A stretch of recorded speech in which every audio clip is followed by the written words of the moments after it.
Do you think that Joshua and Fury's big, huge, undisputed fight will happen next year, or do you think the belts will fragment? Realistically, with the whole pandemic kicking off and things being delayed, I thought if everything was normal and if the Wilder Fury had happened in and around now, if the Pulev fight would have taken place already, then I would say, yeah, there's a strong possibility of these guys fighting next year. But the fact that neither has fought for so long, and we don't have any rock solid dates in place, it looks very unlikely for even next year for me now. I'm thinking best part of late next year, but a lot of things need to happen. You've got the mandatory challenges need to be taken care of. There's a lot of moving parts, different television networks, different rival promoters, lots of egos, lots of people believing they deserve more than the other. It's going to take a little while. It took a long time for Lennox Lewis and Mike Tyson to have that, that final clash of each other. And I think this may work out to be a similar thing. Yeah, it's a mess, but it's great that we've managed to get Povetkin Whyte 1, Povetkin fight 2, and then obviously the Chisora and Usyk fight. So there is some good news for boxing fans out there. We hope to get Joshua back in the ring against Pulev in December. Obviously, Derek's been in with Pulev. Yeah. Would he go up and help out AJ? Because he gets on with both him and Fury. Yeah, I definitely think it's a good fight for AJ, the Pulev fight. Big Eastern European guy, big guy, stands up straight, very tall, very strong, robust. It's only ever lost to Klitschko, and in that fight he had a good go against Klitschko in the first round. I remember him tagging him with a lead left, and it really shook Vladimir's legs. So he's got the power to cause some issues for people. He's only ever lost that fight, and he's a rough, tough guy that AJ will need to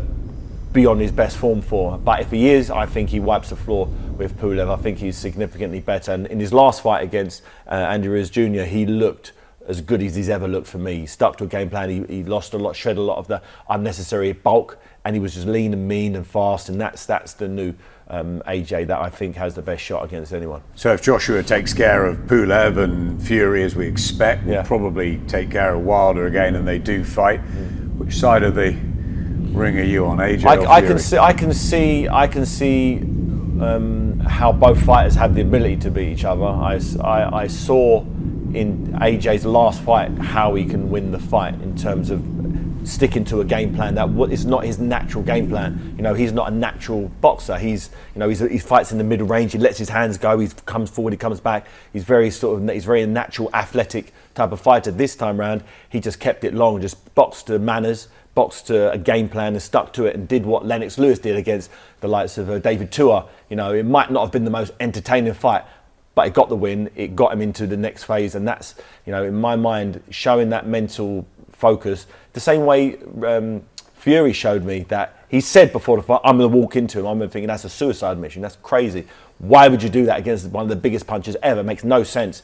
Made sense to Fury because he was in that last round of their first fight, and he realised he got his number in that 12th round. Do you think he's got his number and he beat him again? It looked like he had his number. It really did. It looked like, even in the last minute and a half of their first fight, it looked like he had his number when he was walking him down, hitting him with those lead left hooks.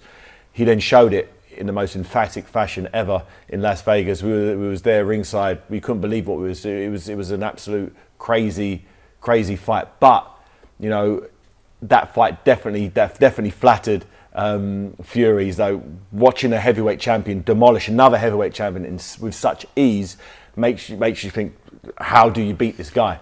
I thought it was one of the greatest performances from a British fighter abroad for a long time. What kind of effect, just moving to Dillian and Povetkin, do you think that knockout blow will have on Dillian? I mean, we spoke to him half an hour later. He wanted the rematch immediately. It's dangerous though. It's a very dangerous fight, and it's a fight that I think Dillian doesn't want to accept. There was nothing other than a lucky punch. He thought, I was winning the fight, which he was. I had him knocked down twice in the 4th round, and I was winning the 5th round until I got hit with one shot, and that was it. Anything could happen in boxing. It happens in heavyweight division. I don't think that's the mindset you need to.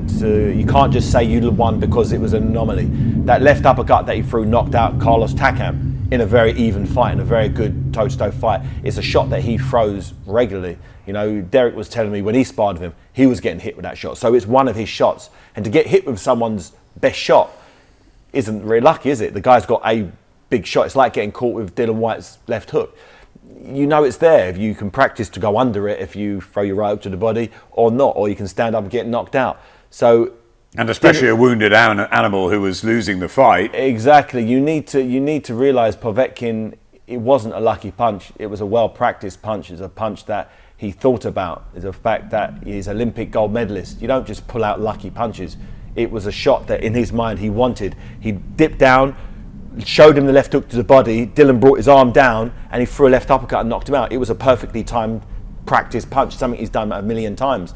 So I don't think it was luck. I just think Dillian did the wrong thing at the wrong time and paid the price. And hopefully he learns from that to think, okay, if he's going to go to the body, I need to bring my weight back, or I need to practice to block the uppercut. You know, he needs to reevaluate what happened in that fight, because I don't think if he just says it's down to luck, let me just carry on with it, then we've got a problem. If he reevaluates everything and says, okay, why did was I getting hit in sparring with that shot? Was I practiced? Was I aware of when he dips down not to lean forward? I don't know. I'm not in his camp. I don't know what he does, but I think he needs to really stop just thinking it was a lucky shot and let me just do the same thing again, because you can come on, the same thing can happen twice if you're not prepared. Do you think it will? I don't think it will. No, I think he'll win the rematch. I think he's too fresh. I think Povetkin looked too old. He looked way past his prime. The only thing he did well in that fight, was the few left hooks to the body and that one left hook to the head, left uppercut to the head. That was the only thing he did. Other than that, he looked tired after the first round. He was really out of breath. His legs weren't together. He was quite on shaky legs, but he managed to do one thing correct, and that won him the fight.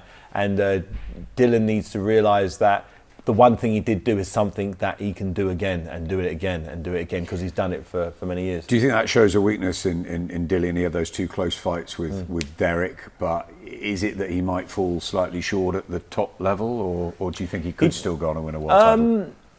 He's going to need to do so. He's going to need to really readdress. So he's going to need to make sure the issue that he had in that Povetkin fight doesn't happen again. And he can prove that, the same way AJ did against Andrews Jr. You can learn. He didn't have a deep wealth of amateur pedigree, international amateur pedigree. Comes from a kickboxing background, a few amateur fights, and then he jumped straight into the pros and had to do it the hard way. So he's a seasoned guy, but he doesn't have the technical pedigree that Anthony Joshua has, Olympic gold medal. Or Povetkin has, another Olympic gold medalist. So he needs to use his attributes, which is his rough, tough, physical, come forward, rough a man up, solid, hard jabs, bringing that weight back a little bit. He seemed he was trying to get too close and having a box, having like a technical sort of back and forth. And I'm like, why do you need to do that for? Why not just do what you do best, and that's hit people with jabs and throw big, massive left hooks that knocks people out. That's what his money punch is. So I think stick to what he does best. It's a shame he's left his old trainer. I think his old trainer would have been definitely great to have, particularly going into this rematch. But things, what it's like in boxing.